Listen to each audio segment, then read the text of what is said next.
அனைவருக்கும் வணக்கம். நீங்கள் நம்ம சேனலுக்கு புதுசுன்னா பக்கத்தில் இருக்கிற பெல் பட்டன் அமைத்தி சப்ஸ்கிரைப் பண்ணிக்கோங்க. தொடர்ந்து எல்லா வீடியோக்களையும் நீங்கள் பார்க்கலாம்.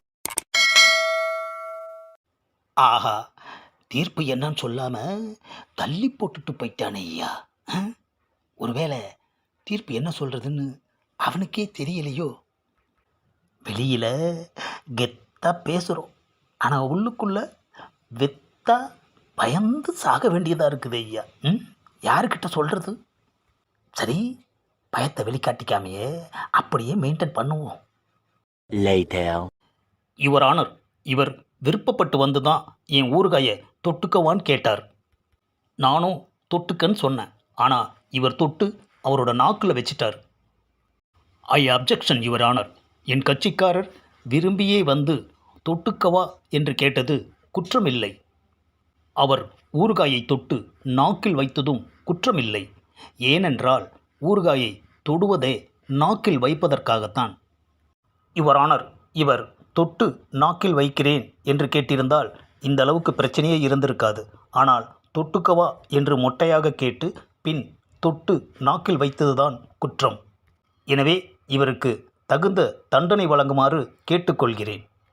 இது ஒரு விசித்திரமான வழக்கு.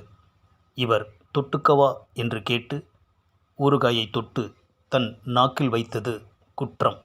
இந்த குற்றத்திற்கு அபராதமாக ரூபாய் 1,00,000 இவர் நீதிமன்றத்தில் கட்ட வேண்டும். தவறினால் 3 ஆண்டுகள் சிறையில் இருக்க வேண்டும். ஆஹா, தொட்டு நாக்கில் வச்சதுக்கு 1,00,000 ரூபா இல்லைன்னா 3 வருஷம் ஜெயிலு. ஆஹா, கனவு. ஒருவேளை அவன் கோர்ட்டுக்கு போனான், இதே மாதிரி தீர்ப்பு சொல்லிட்டா, ஆஹா, ஊறுகாய் மேட்ரு நம்ம உசுரை வாங்குது ஐயா. காலையில் எழுந்திரிச்சு குளிச்சு முடிச்சு ரெடி ஆயிடுச்சு. நெத்தியில் ஒரு பட்டையை போடுவோம். அப்பாடா, அழகா நெத்தியில் ஒரு பட்டையை போட்டாச்சு. அடுத்து வயிற்றுக்கு ஏதாவது போடுவோம். ஏண்டி பேச்சு தாய், காலையில் எழுந்திரிச்சு குளிச்சு முடிச்சு எவ்வளோ பக்தியோடு இருக்கேன். ஏதாவது போடேண்டி.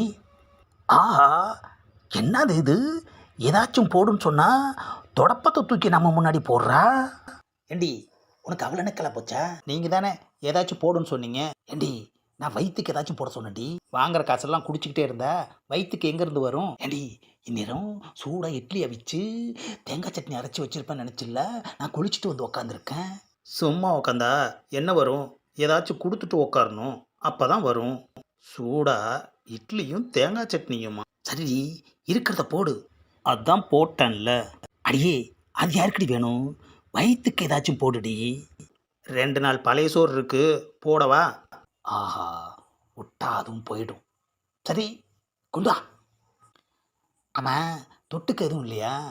ஊறுகாய் தான் இருக்குது, தொட்டு நாக்கில் வச்சு சாப்பிட்டு போங்க. என்ன அது, ஊறுகாயா? ஏயா குவாட்டருக்கு ஊறுகாய் தொட்டுக்கிற, பழைய சொத்துக்கு ஊறுகாய் தொட்டுக்க மாட்டியோ? எனக்கு சோறே வேண்டாம், போதுமா? என்னாச்சு இந்த மனுஷனுக்கு? மிச்சம். எல்லாரும் வந்துட்டீங்கல்ல? இன்னைக்கு மேலே தெரு ஆறுமுகம் வீட்டில் காது குத்து. 4 கடை வெட்டி கறியும் ஜூரும் போடுறாங்க. ஊர் ஜனம் அம்புட்டும் அங்கே தான் இருக்கும். நம்ம ஆளுங்க எல்லாம் அங்கே அசம்பிள் ஆகிடுங்க. அண்ணே, காது குத்துனா மொய் வைக்கணுமேண்ணே. நாம் என்னைக்கிட அதெல்லாம் வச்சுருக்கோம். போனோமா, தலையை காட்டினோமா, தலைக்கறியை சாப்பிட்டோமா, தலையை நிமித்திக்கிட்டு வந்தமான்னு இருக்கிறத விட்டுட்டு மொய்யின்னு பேசிக்கிட்டு இருக்க. இந்த பதிவை லைக் பண்ணுங்கள், ஷேர் பண்ணுங்கள், மறக்காமல் சப்ஸ்கிரைப் பண்ணுங்கள்.